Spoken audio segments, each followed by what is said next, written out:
Nigeria South Africa Chamber of Commerce held a breakfast forum themed Media as a Bridge, strengthening Nigeria South Africa ties through the MTN Media Innovation Program on the 27th of August 2025.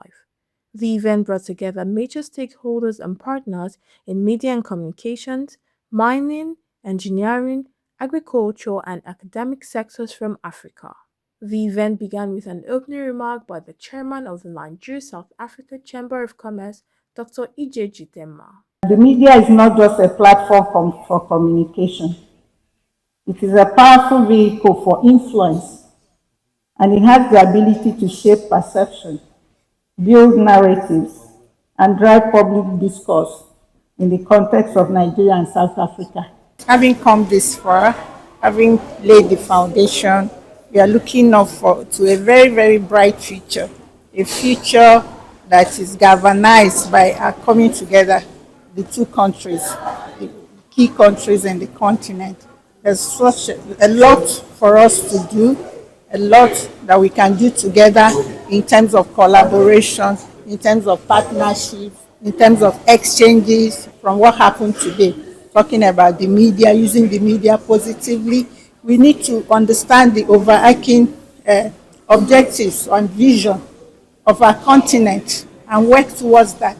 And in terms of awareness, creating awareness, in terms of education and so on, exchanges, I think that we have a lot cut out for us. The guest speaker at the event, Tobe Okigbo, the Chief Corporate Services and Sustainability Officer, MTN Nigeria, spoke on the growth and goals of the MTN Media Innovation Program and its collaboration with the Pan-Atlantic University to groom and grow media personnel in Africa. I think that media diplomacy is using storytelling to build that bridge between Nigeria and South Africa. Most of the comments you see online are from sentiments. As a journalist, I also cover the xenophobic attack in South Africa. But how many people actually go there to see things for themselves, right? And tell a balanced story? Because the danger of a single story is such that it is sprinkled with sentiments, because you're speaking for your brothers in South Africa and you're mad at the things you're hearing. But we had the privilege of going to South Africa ourselves last year, and we met with critical stakeholders. We spoke with stakeholders from the Department of International Relations, who are the South Africa Institute of International Relations. We were at the University of Johannesburg, and we were able to really understand the full spectrum of what was happening and the need for all of us to come together beyond just telling there are sad realities, no doubt, but when you understand the root causes, then you better understand what is happening, and then you can report it more objectively, right?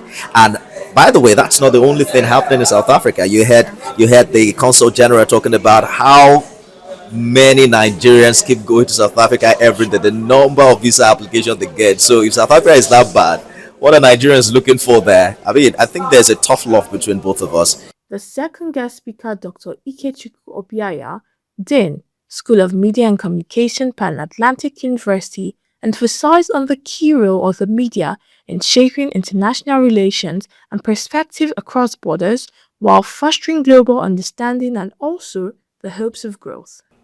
Recent years have brought a new, additional emphasis on technology transfer, entrepreneurship, and collaboration.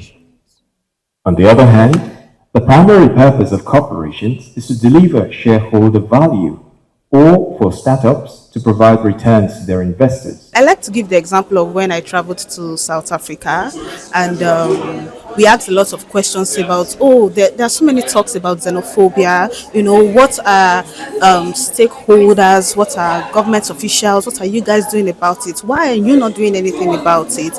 And then we realized that a lot of work is being done on the ground. The only question is, how is the media reporting this work, right? So when we went to South Africa and came back to Nigeria, we came back with a lot of clarity on how to tell better stories.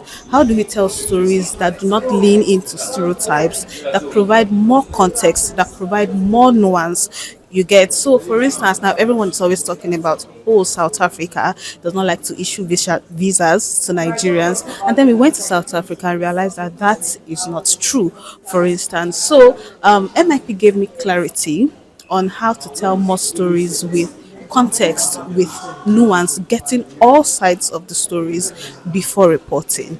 In continuation of the event, it delved into a panel session consisting of brilliant journalists from various media houses on the theme of the event, addressing concerns and questions on the theme. The meeting ended on a joyful note with a speech by Osayaba Giwa Osagie, former chairman of the Nigeria South Africa Chamber of Commerce, Felicia Phillips, ex-chairman of Nigeria South Africa Chamber of Commerce, and an unveiling of the new logo. I think some of the problems we are having are policy issues. There are a good number of agreements that have been signed in the past but have not been implemented. And I think it behoves on the two governments to let for directives to be given to the ministries that the bilateral agreements that have been signed in the past should be implemented. Over 42 of them, to my knowledge, have been signed. So it's important that these agreements are implemented.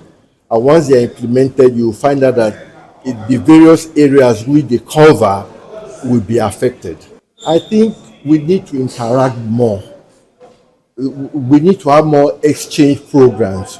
We need to have more Nigerian students in universities going to South Africa on courses or on visits, exchange programs. And our friends from South Africa come in. The more we interact, the more we understand ourselves. At the end of the day, we are Africans and we are basically the same.